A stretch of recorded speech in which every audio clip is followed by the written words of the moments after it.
Selamat siang teman-teman dan Ibu Rise. Pada kali ini saya akan menjelaskan mengenai surat permohonan yang akan dijelaskan oleh kami kelompok 7.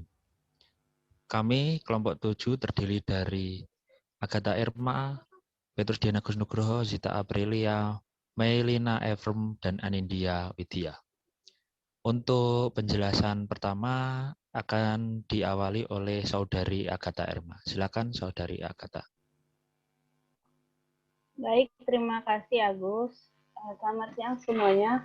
Di sini saya akan menjelaskan mengenai surat permohonan izin. Nah, yang pertama ini untuk gambar pertama, bentuk dari surat gambar pertama ini yaitu bentuk lurus. Bentuk lurus itu seperti apa? Bentuk lurus itu bentuk yang format tulisannya itu semuanya rata di kiri, berawal dari kiri, tidak ada yang menjorok ke dalam. Tetapi yang membedakannya dari bentuk lurus atau ke bentuk lurus penuh, itu perbedaannya di bagian tanda tangan. Tanda tangannya dan tanggal penulisan surat. Jika lurus penuh itu semuanya terletak di sebelah kiri, sedangkan ini kan tanda tangan dan tanggal suratnya berada di sebelah kanan. Jadi ini merupakan berbentuk lurus. Lalu mengenai komponen surat, bisa dilihat yang paling atas itu surat tersebut memiliki kop surat, lalu nomor surat, tanggal surat, alamat yang dituju, salam pembuka, dengan hormat itu merupakan salam pembuka. Lalu isi surat, di dalam surat ini memiliki isi suratnya yaitu pembuka, isi, dan penutup. Pembukanya itu pada paragraf di bawah dengan hormat, lalu isi suratnya itu mengenai hari dan tanggal di poin pertama, lalu hari dan tanggal poin kedua, mengikuti ke bawahnya. Lalu untuk salam penutup, itu sebelum tanda tangan, di atas tanda tangan. Nah, yang terakhir adalah tembusan. Lalu mengenai isi, dalam surat ini isinya memiliki salam pembuka dan penutup. Lalu berisikan mengenai permohonan izin dosen untuk tidak mengikuti pertemuan lingkar studi.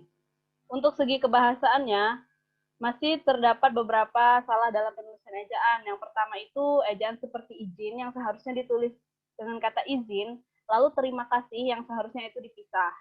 Dan penulisan yang terhormat tanpa diawali kata kepada. Lalu dalam isi surat itu di bagian pembuka, kalimatnya masih kurang efektif karena tidak memenuhi unsur-unsur kalimat yang tepat. Karena terdiri semuanya merupakan kalimat keterangan. Terima kasih, selanjutnya bisa dijelaskan oleh teman saya yang lainnya. Oke, yang selanjutnya, yang gambar kedua, itu berbentuk setengah lurus. Mengapa setengah lurus? Nah, itu dapat dilihat dari pengetikan isi surat, yaitu setiap awal paragraf pasti itu menjorok ke dalam. Nah, untuk komponen-komponennya itu ada kop surat atau kepala surat, tanggal surat, nomor surat, hal surat, lampiran surat, alamat tujuan, ada pula salam pembuka, isi surat, yaitu berisi pembuka surat, isi, dan penutup. Lalu komponen yang selanjutnya itu ada nama, jabatan, dan juga tanda tangan. Di gambar yang kedua ini terdapat juga lampiran. Itu terletak di halaman yaitu berisi jadwal kegiatan penyelenggaraan. Mungkin yang selanjutnya akan dijelaskan oleh Saudari Anin. Oke, dari gambar yang kedua tadi, dilihat dari segi isinya, surat tersebut memiliki salam pembuka dan tidak memiliki salam penutup. Lalu, dari segi isi, dari surat kedua tadi berisikan tentang permohonan untuk menjadi pewara dalam unit kinerja di PPG. Kemudian dari segi kebahasaan dalam surat tersebut secara keseluruhan sudah sesuai dan tidak terdapat kesalahan-kesalahan kebahasaan, dan yang terpenting adalah penulisan dalam yang terhormat sudah benar tanpa diawali kepada. Lalu selanjutnya akan dijelaskan oleh Saudara Agus. Baik, terima kasih kepada Saudari Anin. Untuk selanjutnya saya akan menjelaskan mengenai format ketiga. Pada surat permohonan format yang ketiga ini yaitu berbentuk lekuk. Apa yang membedakan dengan bentuk lurus, bentuk setengah lurus? Yang membedakan adalah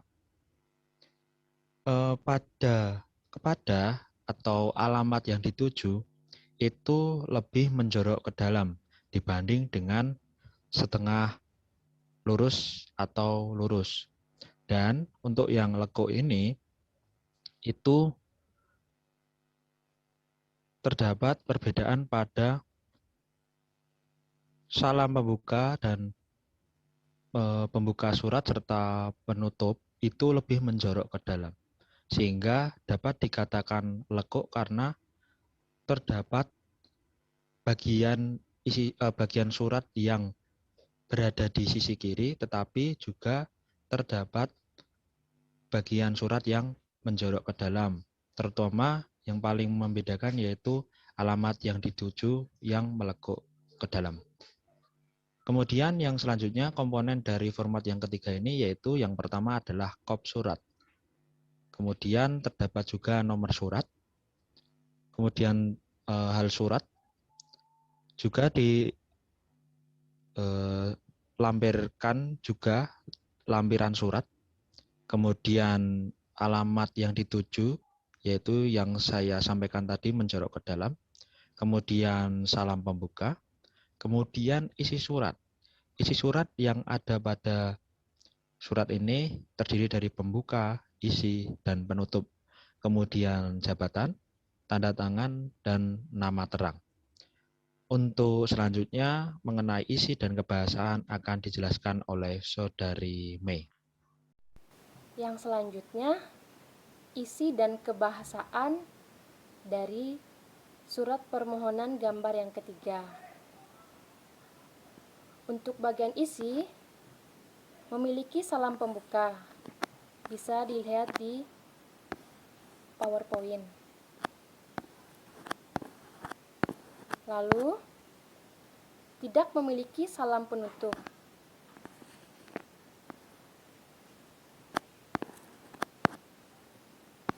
Yang selanjutnya, isi surat tentang permohonan izin menyelenggarakan ceramah. Lalu, kebahasaan masih belum sesuai dengan kaidah kebahasaan.